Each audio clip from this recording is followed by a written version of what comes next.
అన్నా ఢిల్లీకి వెళ్ళి ఫోన్ వచ్చింది. పశుపతి నాతో అర్జెంటుగా మాట్లాడాలంట.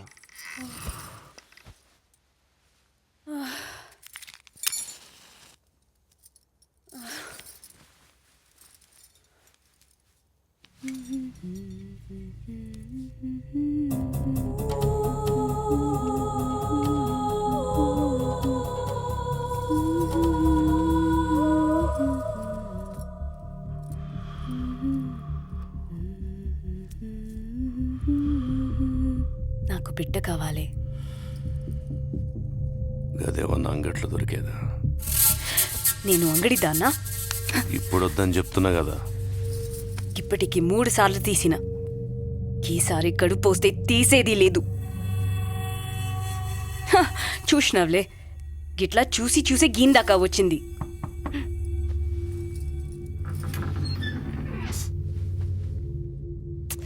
ఏంద్రా ఈ టైంలో? అక్క, బావతో జల్దీ మాట్లాడాలి. ఏంద్రా? బావా, ఢిల్లీకి వెళ్ళి అన్న ఫోన్ చేసిండు. ఏదో అర్జెంట్ పని ఉందంట, నీకు చేస్తే కలుస్తలేదంట.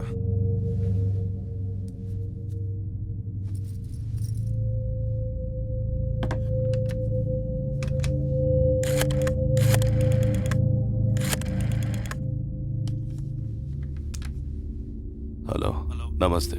నమస్తే. నేను పశుపతిని మాట్లాడుతున్నా. ఎప్పుడన్నా మాచిరాజు పేరేనావా? తెలుసు.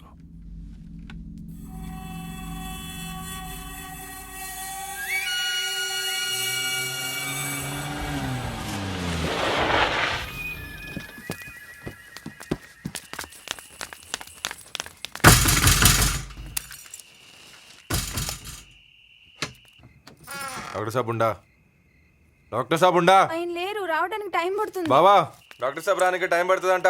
మనకి టైం ఉందిరా. ఏడి పోతాడు రాడు. ఆయన లేరు, రావడానికి టైం పడుతుంది.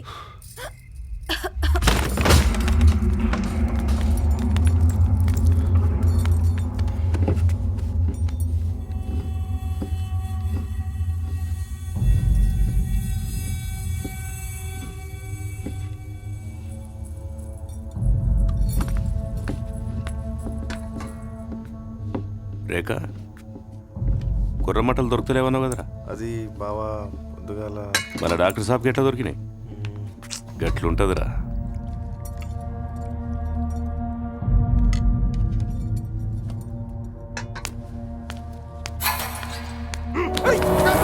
నల్గొండ నియోజకవర్గం నుండి ఎమ్మెల్యేగా పోటీ చేయబోతున్న మాచిరాజు వీర్రాజు గారు.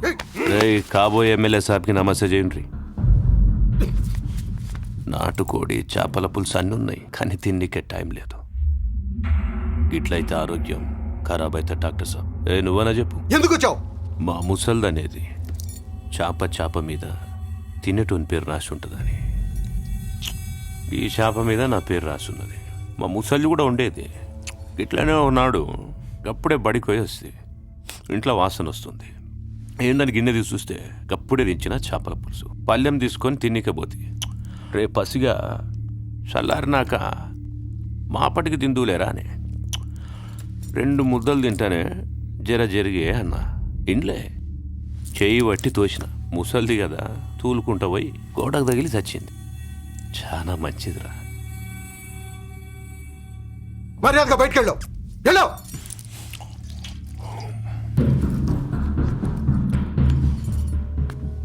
డాక్టర్ సాబ్, ఢిల్లీ పోతున్నావంట?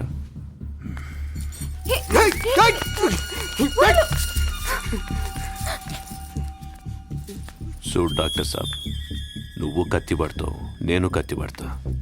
కానీ కత్తికి మధ్య చాలా తేడుంటది. నీలాంటి గుండా రాజకీయాల్లోకి వస్తే ప్రజాస్వామ్యం అనే పదానికి అర్థం లేదురా. నీ లాజిక్ బాగుందిరా. నా లాజిక్ కూడా చెప్తా విను. రాజకీయాల్లో నిలబడాలంటే తనోళ్ళను కండ్ల ముందు చంపుతుంటే కూడా చూసి తట్టుకునే ధైర్యం ఉండాలి. గది నీకుందో లేదో చూస్తా.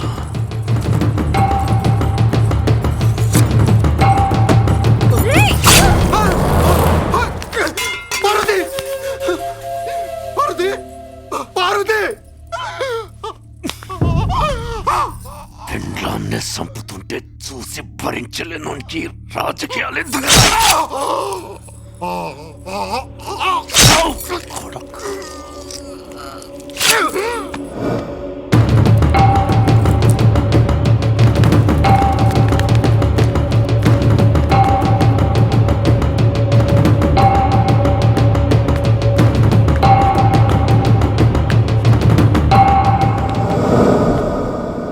జీవన ప్రస్థానంలో అనాదిగా వస్తున్న అనాగరికమో యుగధర్మమో ఏమో గాని రచ్చబండ మీద ఆడే పులి జూదం ఈ ఊరి జీవన వేదం. అంగుళాల మేర పేరుకున్న ఆ రక్తపు మరకలు వెనక ఈ ఊరి చరిత్రలో మొట్టమొదట కనిపించే పేరు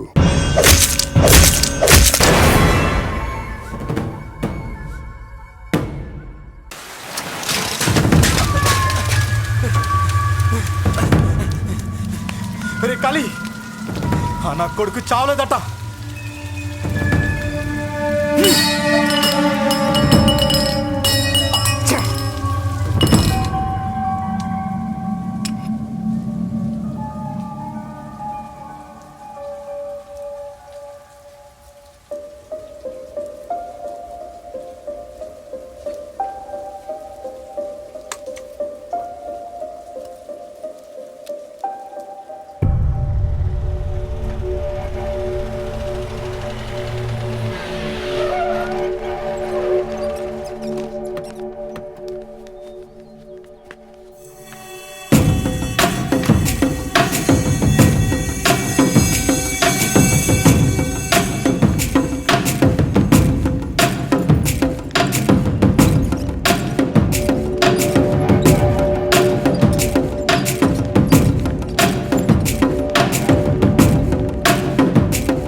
నీ తమ్ముడిలా చస్తూ రోజు బతికే కంటే చచ్చేదే మేలే.